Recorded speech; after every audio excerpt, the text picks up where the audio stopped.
여러분 반갑습니다. 짱박사입니다. 다들 즐거운 주말 보내시고 계십니까?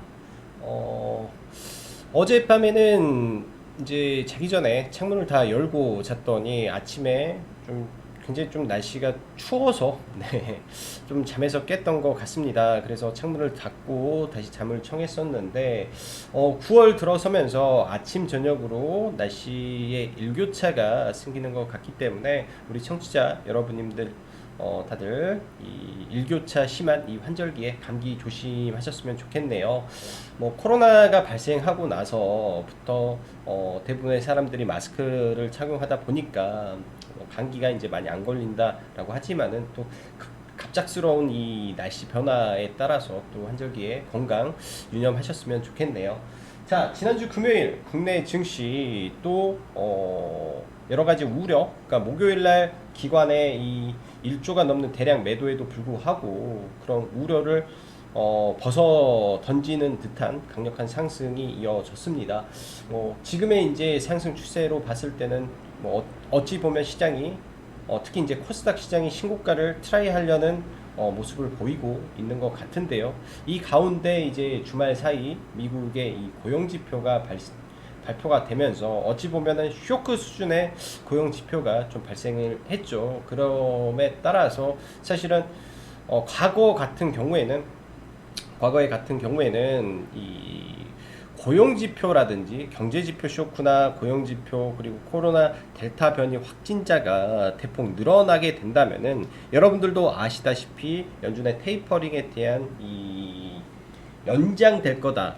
미국의 재정 정책, 재정 부양이 추가로 더 진행될 거다라는 기대감에 따라서 오히려 시장이 많이 올랐던 경향이 있는데 지금의 시장은 다소 혼조세를 좀 보이고 있다라고 봐야 될 것 같습니다.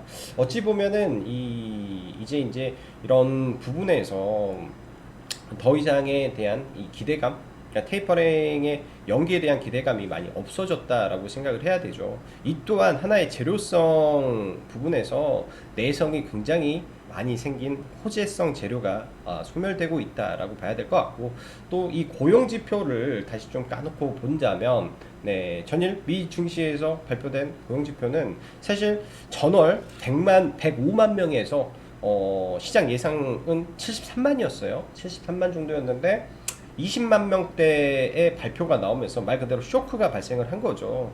이 정도 쇼크면 굉장히 큰 폭의 이 고용 쇼크였는데 사실 시장의 이 하락이라든지 변동성은 극히 적었다라고 저는 보여집니다. 말은 이제 뭐 고용 쇼크가 일어났고 델타 변이가 20만 명을 상회하면서 등등 이슈로 인해서 뭐 리오프닝 관련주가 하락을 했고 뭐 그랬다라고 하지만은 사실 지수적으로 봤을 때는 그렇게 큰 하락은 없이 서로 간의 이 신경전, 신경싸움 그리고 시장의 방향성을 모색하는 그런 상황이기 때문에 국내 증시도 그런 부분이 이어지지 않을까라고 생각을 합니다.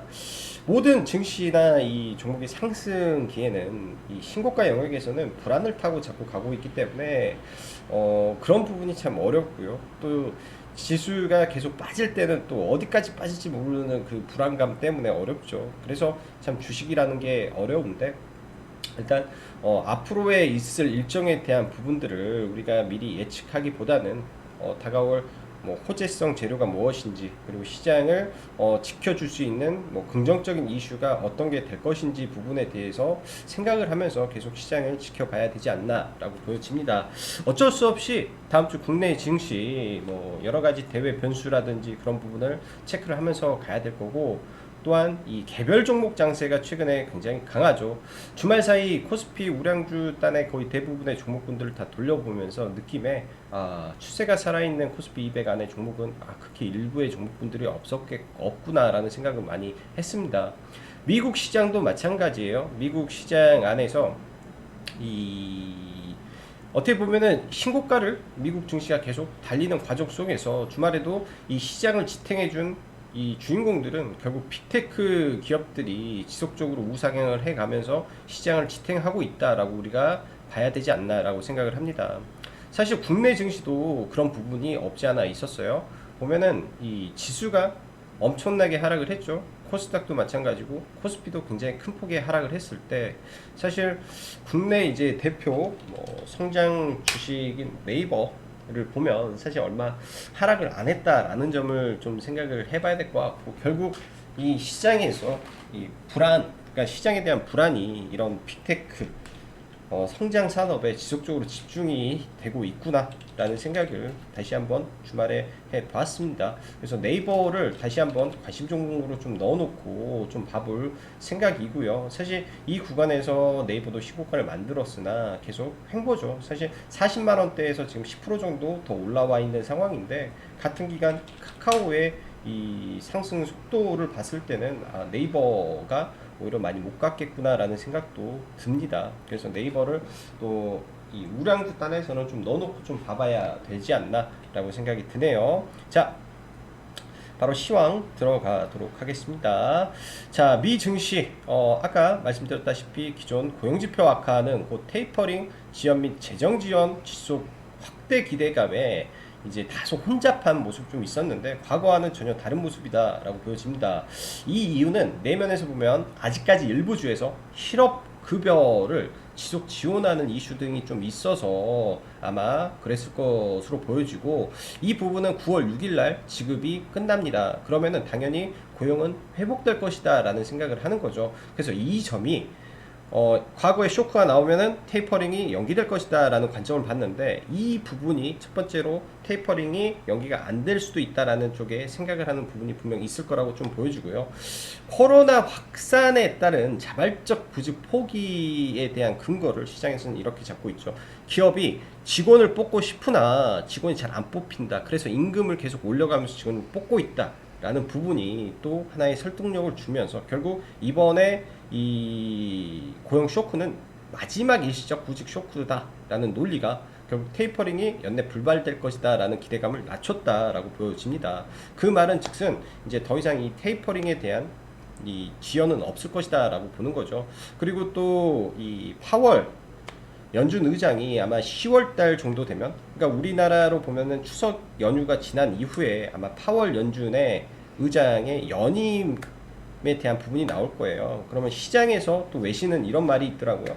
연임 전까지는 여전히 파월은 슈퍼 비둘기로 갈 거고, 연임 이후에 원래 파월의 모습은 매파였습니다. 우리가 이 코로나로 인해서 이 파월 의장의 성향을 완전히 이제 슈퍼 비둘기로 보고 있지만은 코로나가 창궐하기 전에 여러분들도 아시죠? 미중 무역 분쟁이 터지고 트럼프가 맨날 이 파월을 욕하면서 나는 너를 잘라버릴 거야 하는 과정에서도 지속적으로 이 금리를 올렸던 이 슈퍼 매파 성향의 이 파월이기 때문에 아마 연임 시점이 아마 시장의 중요 변곡점이 되지 않을까라고 생각을 합니다. 그렇다면 그 전까지의 시장에서는 아직까지는 뭐 악재성 크게 시장을 쇼크로 몰아갈 부분은 아직까지는 없겠구나라고 생각을 하는 거죠. 그렇게 되면 그러니까 추석 연휴 시점이 아마 시장에 조정의 빌미를 줄 수 있는 구간이 그때 정도 나올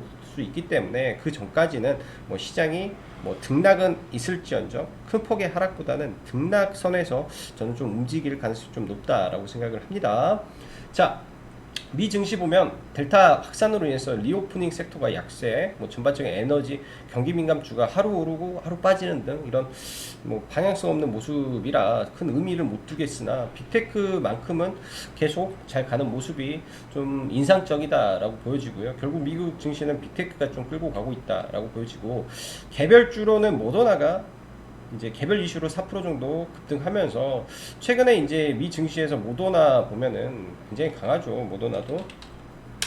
모더나도 어떻게 보면은 주도주예요. 주도주 모습에서 다시 이제 올라가는 모습을 좀 보이고 있기 때문에 이런 종목군들 흐름이 강하구나라고 봐야 되지 않나라고 생각을 합니다. 애플도 신고가를 경신을 하고 올라가고 있고요.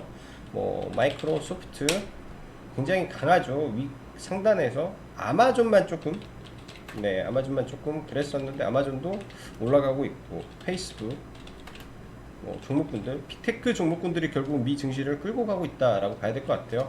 완전히 삼성전자, 하이닉스와는 별개의 좀 모습인데 국내에서는 네이버, 카카오가 그나마 코스피 200 종목 안에서는 최고의 흐름을 좀 보여주고 있지 않나라고 생각을 합니다. 그래서 큰 틀에서 이번에 이제 네이버가 또 신고가 영역에 근접을 해 있기 때문에 이 부분에서 어떻게 돌파를 시키면서 올라갈 건지를 좀 지켜봐야 될 것 같아요. 이 부분이 만약에 상승을 하게 된다면 다시 한번 시가총액 1위와 그러니까 2위와 3위가 또 바뀌어버리는 모습 좀 나올 수가 있겠죠. 이 구간에서. 그래서 이런 부분이 나오는지 한번 체크를 해봐야 될 것 같습니다. 통상 국내 이제 시총 2위는 영업이익에 대해서 이 절대적인 부분이 좀 있었는데 그게 이제 자꾸 흔들리는 모습이에요. 시장의 성장성을 더 추구하는 모습에서 나타나는 현상으로 좀 보여집니다. 자, 지난주 금요일 시장을 한번 체크해 보고 월요일 시장을 좀 볼 텐데 지난주 금요일 일단은 강력하게 매도를 했던 기관이 다시 매도폭을 줄였고요. 외국인이 소폭 매수가 들어오면서 일단 시장이 상승을 했죠. 일단 원달러 환율과 아마 스가 총리의 이 연임 포기에 대한 부분이 국내 증시에도 약간의 긍정적인 역할을 좀 해주지 않았나라고 좀 보여집니다. 아시아 전체 시장에. 그리고 거기에 이 8월 달에 사실 부각이 됐던 이 LG 애플카 이슈죠. 이 애플카 이슈가 장 후반에 나오면서 시가총액 상위인 뭐 LG전자, LG, 뭐 SK이노베이션, SK 등등 이쪽 섹터를 강하게 끌어올리면서 코스피의 낙폭을 줄여줬고 전체적으로 삼성전자와 SK 하이닉스 등이 버티다 보니까 코스피 지수가 또 강하게 움직였다라고 보여집니다. 다음 주 일단 LG, 애플과 관련된 종목군들이 추가적으로 움직임을 보일지에 대한 부분을 좀 봐야 될 것 같고 지금 시장을 지배하는 거는 정치 관련된 뭐 홍준표 관련 섹터 그리고 게임주의 이 극단적인 모습이죠. 잘 나가는 애들은 끝도 없이 올라가는 모습 등등이 좀 있기 때문에 그런 점을 체크하면서 다음 한 주는 수소 이벤트가 많습니다. 수소 이벤트가 많은데 그렇게 생각을 해야 될 것 같아요. 저희도 이제 수소 관련된 종목을 들고 있고 하지만은 일단 이 수소 이벤트가 7일부터 시작해서 독일 모터쇼가 열리죠. 그러면은 이 이벤트에 따른 관련된 이제 기사를 한번 꼼꼼히 체크를 해 봐야 되는데 일단 하이드로젠 웨이브에서 그 힌트는 현대차 그룹이 이날 하이드로젠 웨이브에서 공개될 미래 수소 제품군을 엿볼 수 있는 티저 영상에서 나온다. 새로운 수소 모빌리티, 수소 자동차, 이동식 수소 충전기, 이동식 자, 액화수소라고 저는 생각을 합니다. 액화수소 관련된 부분이지 않나라고 생각을 하고요. 자, 고성능 스포츠카 이거는 사실 모르겠고, 네, 액화수소 그다음에 수소차 두 가지 부분이 나올 가능성이 높겠다라고 보여집니다. 새로운 수소 모빌리티는 결국은 수소 연료전지가 핵심이지 않을까 생각을 하고 그 다음 날 있을 게 이제 독일에서 모터쇼가 또 열리죠. 모터쇼에서는 이 내용을 좀 보시면 좋을 것 같은데. 이 상단에 무인 자율주행차, 아이오닉5의 로보택시 첫선, 탈산소 강연, 뭐 메르켈 총리도 참여한다, 뭐 등등이 있기 때문에 결국은 자율주행과 이 전동화 이런 부분이 좀 부각이 될 가능성이 높지 않나라고 생각을 합니다. 탈탄소, 그다음에 자율주행, 그다음에 전동화 이런 부분이 있다라는 점에서 좀 체크를 해봐야 되고 이런 모든 중심에는 탄소 중립이라는 게 강력한 키워드가 있죠. 국내에서도 마찬가지입니다. 그 탄소 중립에 대한 키워드가 작용을 하게 되고 9월 8일 날은 수소 모빌리티 쇼와 K 수소위원회가 공식 출범을 하게 됩니다. 이 부분은 이제 여기 K위원회 출범이 됐을 때 이 대기업과 어떻게 협업을 하고 있는 기업들에 대한 부분을 생각을 해봐야 될 것 같고 이 부분이 이제 단기 차익 실현으로 나올 수도 있다라고 생각이 들어요. 그래서 월요일 날까지가 아마 이제 안전한 구간 정도 보이고 수요일, 그러니까 화요일 수요일 가면은 이제 점차 이 마지막 슈팅 구간으로 좀 접어들지 않겠느냐 정도 생각을 합니다. 자, 그렇다면 이 수소가 이번에 끝날 것이냐? 라는 생각도 한번 해봐야죠. 수소가 끝날 것이냐. 자, 이 다음에는 뭐가 있을까? 그 다음은 수소 로드맵 2.0이 발표가 예정이 되어 있습니다. 원래는 올해 2월 달에 발표할 예정이었으나 이거를 4분기에 발표하기로 정해졌죠. 이건 사실 정확하게 언제 어떻게 발표될지는 사실 모릅니다. 수소에 대한 정책이기 때문에 정부 지원금 부분, 정책적인 부분이 나오기 때문에 하반기에 더 큰 게 저는 남아있다라고 생각이 들어요. 더 큰 게 남아있다. 즉 이번에 단기 슈팅을 잡고 대장주급이 분명히 내려오는데 어느 정도 하락이 멈추는 시점이 분명히 올 가능성이 높겠죠. 그런 점을 생각을 하면서 수소를 긴 안목으로 좀 보는 것도 나쁘지 않을 것 같습니다. 자, 정치권 이슈가 최근 시장에 굉장히 많아요. 뭐 특히 이제 홍준표 의원이 이 지지율이 많이 상승을 하면서 또 윤석열 부분에서 악재가 좀 나왔죠. 그런 부분에 반사 이익이 좀 받았었고 또 주말 사이 금요일 날이에요. 금요일 날 이제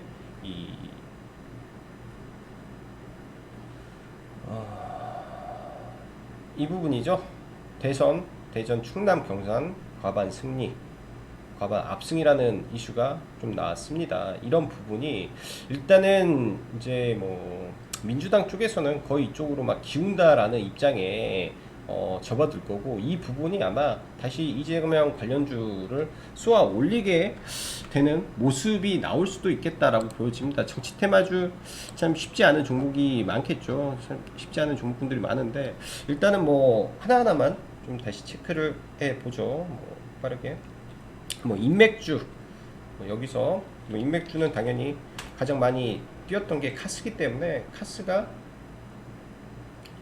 움직일 가능성이 높고 시간에 좀 올랐네요. 카스가 움직일 가능성이 좀 높겠고 그 다음에 뭐 나머지는 사실 하나 정도만 보면 되지 않나 생각이 들어요. 카스 하나 그리고 기본주택 관련해서 원래 범양건영이 대장주였는데 사실 금요일날 저는 범양건영을 낙주 매매를 좀 하려고 계획을 했었습니다. 근데 많이 안 떨어져서 그냥 매수를 안 했었고요. 근데 지금 일성 범양건영이 기타법인 매도 때문에 그렇다면 대장주가 바뀌는지 범양건영 덕신 하우징이 되겠죠. 그래서 덕신 하우징이 움직일 수도 있지 않나 정도 좀 생각을 해보고요. 기본주택에서 그 다음에 KD도 있을 거고 근데 가장 강한 게 덕신 하우징 정도 되겠네요. 그 다음에 뭐 이번에 이 부분 빼고 뭐 공공 배달이나 일자리는 사실은 별 생각을 안 하고 있습니다. 공통 분모가 이제 일자리였는데 오르다가 좀 말고 많이 올랐고요. 일단은 많이 오른 상태에서 일자리에 대한 정책보다는 지금 이제 강원도를 9월 6일 날 또 강원도 원주를 방문을 해서 공약 발표를 예정에 있습니다. 일단은 민주당에서 일단 과반을 넘겨서 충청과 대전에서 승리를 했다라는 점에 또 6일 오전 원주시청에 간다. 6일 오전이기 때문에 아마 오전부터 움직이지 않을까 생각이 들고 기사를 좀 체크해봤는데 지난달 7일 해서 특별지도법 동계 춘천 삼척 고속도로 추진 수열 에너지 융복합 클러스터 조정 저는 이 부분이 가장 눈에 띄는 것 같아요. 수열 에너지 그러면은 수열 에너지는 지금 하는 게 하나뿐이 없죠. GN1 잠깐만 잠시만요. 수소 에너지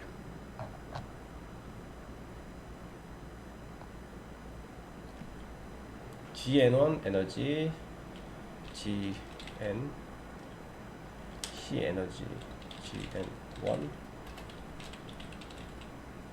에너지 GN1 네 GN1 에너지인데 이 차트의 위치가 그렇게 나쁘지 않은 것 같아요. 과거에 이재명 관련주로 엮였던 종목이기 때문에 아마 21선을 돌파하는 거래 대금이 나올 수도 있겠다라고 보여집니다. 갭을 크게 뜨지 않는다면 네, 적은 비중으로 좀 들어가야 되겠죠. 워낙 거래 대금이 없는 종목이라 네, 그래서 GN1 에너지도 이재명 관련해서 일정주 성격에서 좀 지켜보면 좋겠다라고 보여집니다. 자, LG 마그나 애플카 이슈를 좀 볼게요.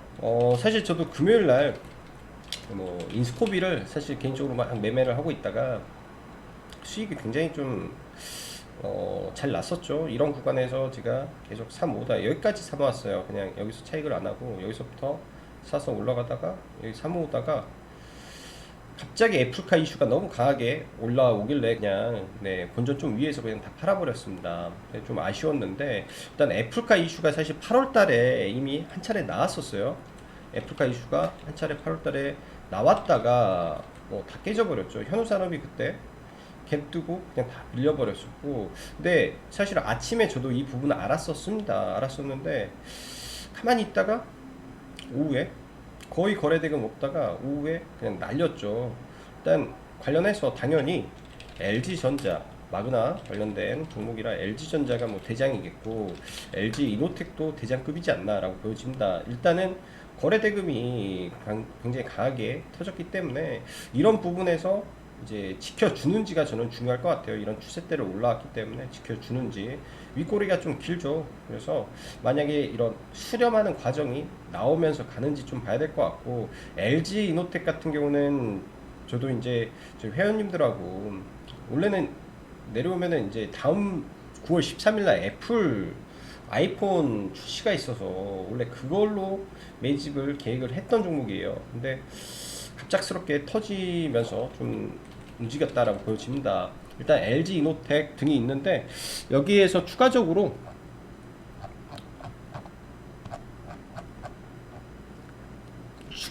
마그나 관련해서 이제 3기라는 종목이 있죠. 3기라는 종목이 차트가 좀 굉장히 좀 좋아지는 것 같습니다. 신고가 영역에 있는 종목이기 때문에 이 구간이 돌파가 되면 결국은 이 종목은 강하게 가겠죠. 그래서 현재 제가 볼 때는 상은 가지는 못했으나 차트의 위치로 봤을 때 3기가 네, 대장 영역에 있을 가능성이 높고, 현우산업 같은 경우는 앞에 이 매물대를 돌파하는데 어려움이 좀 있죠. 그래서 조금 그래서 상한가를 못 간 부분이 있고요. 나머지 뭐 종목군들은 제가 볼 때 별로 볼 부분은 없을 것 같습니다. 볼 부분은 없을 것 같다라고 보여지네요. 그리고 이번에 로보택시 관련해서 현대차 로보택시 관련해서 이 트루윈이라는 종목이 신고가를 좀 올라갔는데요. 이제 현대차 관련해서 로보택시 그 센서 부품을 납품을 하고 있는 종목입니다. 국내에서는 독점 납품이라는 이슈가 있기 때문에 그런 부분에서 좀 올라왔지 않나라고 보여지고요. 로보택시 관련해서 이게 이제 돌파를 하는지 혹은 눌렸다가 다시 가는지 정도 체크를 하면서 봐야 될 것 같아요. 지금 구간에서는 뭐 다소 높기 때문에 완전 돌파 성향으로 가야 될 종목 같습니다.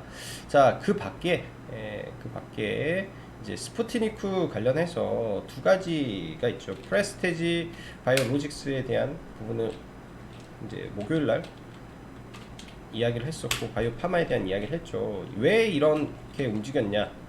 마이크로 디지털이라는 회사 때문에 결국 움직였습니다. 지금 대표적인 소부장으로 됐고요. 제가 볼 때는 지금 급등주로 가기 때문에 첫음봉을 저는 노려볼 계획으로 좀 보고 있습니다. 자, 마이크로 디지털이 뭐 하는 회사냐? 세포 배양액, 일회용 세포 배양액을 이번에 납품을 했는데, 시장에서 바라보는 관점은 이 진단 키트가 아니라 대신증권의 리포트라든지 뭐 IBK 증권의 리포트를 보면은 바이오 대표 소부장이라는 이슈가 나왔어요. 사실 이번에 이 바이오 프레스티지 바이오 파마의 상승을 이끌었던 거는 일회용 배양 시스템을 납품했기 때문에 그렇습니다. 29억에 납품을 했는데 결국은 이 세포 배양액 자체가 일회용이기 때문에 지속적인 매출이 발생할 것이다 라는 기대감에 지금 주가가 움직였고요. 계속 적자를 보던 회사가 드디어 뭔가가 나왔다. 그리고 작년 매출이 23억인데 이번에 일회용이 26억을 납품했다라는 점을 일단은 시장에서 주목하고 있다라고 보여집니다. 대표적인 이 바이오 소부장이라는 관점에서요. 대표적인 바이오 소부장 관점에서 사실은 그런 게 있죠. 여기다도 제가 올려놨 것 같은데 어디 갔지? 기사가 사라졌네. 아무튼 대표적인 바이오 소부장 원래는 아미코젠입니다. 원래는 아미코젠이 대표적인 바이오 소부장이었는데 이제 아미코젠하고 두 개를 같이 봐야 되겠죠. 결국은 CMO 시장이 커지게 되면 아미코젠이라든지 이런 종목군들, 아미코젠 종목군들 독보적인 기업들에 대한 움직임이 분명 있을 것 같습니다. 그래서 이런 부분 체크를 하면서 봐야 될 것 같고요. 자, 그 밖에 이제 이 수소 관련해서 그리고 개별 종목군들 몇 개만 보고 좀 마무리를 해 보면은 네이버 코스피에서 추세가 너무 좋아요. 그래서 21선 기준으로 이제는 좀 지켜봐야 될 것 같고 각각의 갭이 있기 때문에 21선 기준에서 수급을 체크를 좀 해야 될 것 같고요.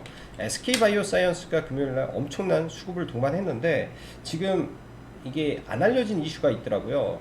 아스트라제네카가 외신에서 이 백신 관련해 가지고 암 백신, 암에 대한 생존율을 또 올릴 수 있다라는 이슈가 나오면서 제가 볼 때는 움직였다라고 보여집니다. 그러니까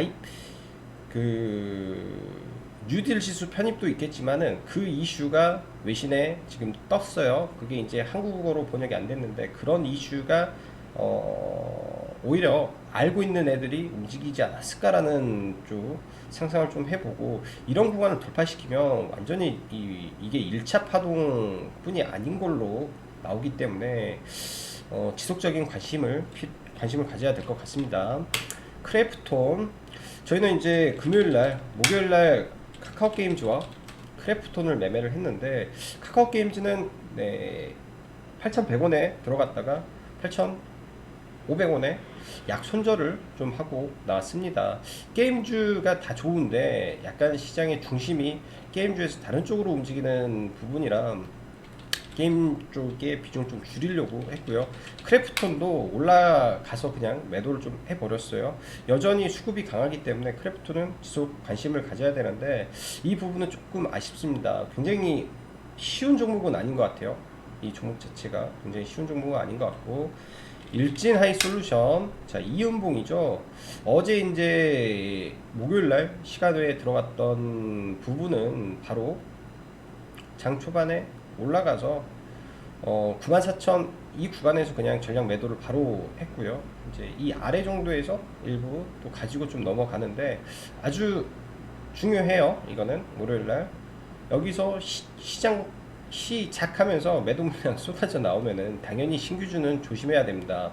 신규주는 여기서 잠깐 밀리더라도 바로 이렇게 감아서 올라가는 부분이 나와줘야 되고 그래야 된다라고 보여주고 신규주가 무서운 게 이 앞 구간에서 뭐 버팀목이라든지 매물대라든지 자금의 신규 자금의 유입 등등이 확인이 안 되기 때문에 그런 부분을 보면서 체크를 해야 되지 않나라고 생각을 합니다. 일단은 금요일날 거래대금 없이 다소 밀렸고 상가 구간을 지켜줬다라는 점은 긍정적이게 좀 보여지고 잠시 밀렸다가 감아서 올리는지 정도 보면 좋을 것 같아요. 그 밖에 동화성이 지금 수소 안에서는 지금 가장 세죠. 두 번째로 세다라고 봐야 되겠네요. 평화산업이 대장, 그 다음에 동화화성. 이 수소 연료전지가 지금 시장에서 가장 부각이 받고 있는 부분입니다. 그래서 수소 연료전지 안에서 세계 최고 기술이라는 부분이 부각이 돼서 넘겨버리는 모습이 나온다면 이 다음에 신고가가 갈 수 있는 게 동화성 정도로 보여지고 다크호스 기업이 있어요. 대양금속이라는 종목이 있는데 얘가 이제 예전에 TBS 방송에 보도국장이 지금 현재 이재명 대변인을 하고 있죠. 이재명 캠프에서 대변인을 하고 있어서 이재명 관련주로도 연결이 되는데 하이디움이라는 회사를 MOU를 맺었습니다. 이때 MOU를 맺어서 굉장히 이 신산업에 대한 기대가 생겼죠. 하이디움 국내에서 이 이동식 수소 탱크를 하고 있는 회사고 수소 플랫폼을 하고 있는 회사에다가 하이디움의 K수소위원회에서 136억 시리즈 투자가 들어갔기 때문에 이 하이디움이라는 회사 하이디움 산업의 2대 지주로 올라선 대한금속이 저는 대안이 된다라고 생각을 합니다. 그래서 월요일날 잘 보시고요. 일단 이 정신없이 떨어졌죠. 정신없이 점한가 떨어지는 구간에서 결국은 자금 매집은 여기서 1차적으로 이루어졌고, 이런 부분 그 다음에 이제 움직이는 부분이기 때문에 잘 지켜봐야 되지 않나라고 생각을 해요. 갑자기 좀 생각이 나네요. 갑자기 이런 부분이죠. 뭐 그러니까 결국은 이 떨어지는 근처까지는 올라가는 모습이 많아요. 과거에서도. 그러니까 종목들 꼭 이렇게 극단적인 종목에 비유를 하는 건 아닌데, 네이처스요. 점한가 박살나고 장기 횡보를 한 기업들에 대한 부분입니다. 장기 횡보를 한 기업들이 이런 구간들까지 올라가는 모습, 결국은 이 매물대, 이 매집봉이라고 할게요. 이 매집봉들을 어떻게 해결을 하느냐에 따라서 이 횡보 이후에 상승이 굉장히 길 수도 있어요. 잘 되면. 왜냐하면 횡보가 길수록 상승의 강도도 강하다라는 거죠. 얘도 사실은 2021년도 8,000원, 최저가 7,200원에서 5만원이니까 6배 굉장히 많이 올라갔죠. 횡보가 길면 반등도 강하다. 대한금속 횡보가 길었기 때문에 뭐가 터졌을 때는 굉장히 의미 있는 부분도 나올 거라고 생각을 합니다. 그래서 대한금속도 잘 보시면 좋을 것 같다 라고 보여지네요. 자, 그리고 금요일날 좀 재밌는 종목분들 몇 개인데, 대주전자재료가 일단 거래 대금을 굉장히 많이 터뜨리고 신고가를 갔어요.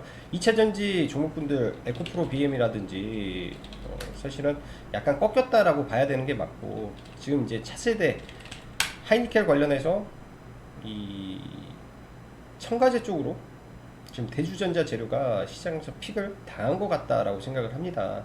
횡보가 좀 길었죠. 횡보한 거에 비해서 많이 안 올라간 상태에서 지금 움직이기 때문에 이 종목 눌림을 좀 지켜봐야 될 것 같고, 캠시스도 바닥권에서 초대량 거래량이 터졌습니다. 초대량 거래량이 터졌고, 원래는 캠시스는 카메라 종목이에요. 카메라 모듈인데 이 소형 모터, 그러니까 소형 전기차 국내 1위죠.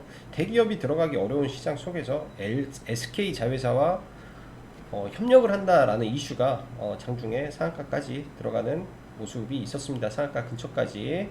그래서 바닥권에서 나온 거래량이기 때문에 관심을 좀 갖고 보면 좋겠다라고 보여집니다. 자, 이번 한 주도 돈 많이 버시는 시장 되시고요. 날씨가 오락가락하죠. 일교차도 많이 심해졌기 때문에 감기 조심하시면서 한 주간 잘 보내시면 좋을 것 같습니다. 자, 그럼 오늘은 여기까지 장구 박사였습니다. 감사합니다.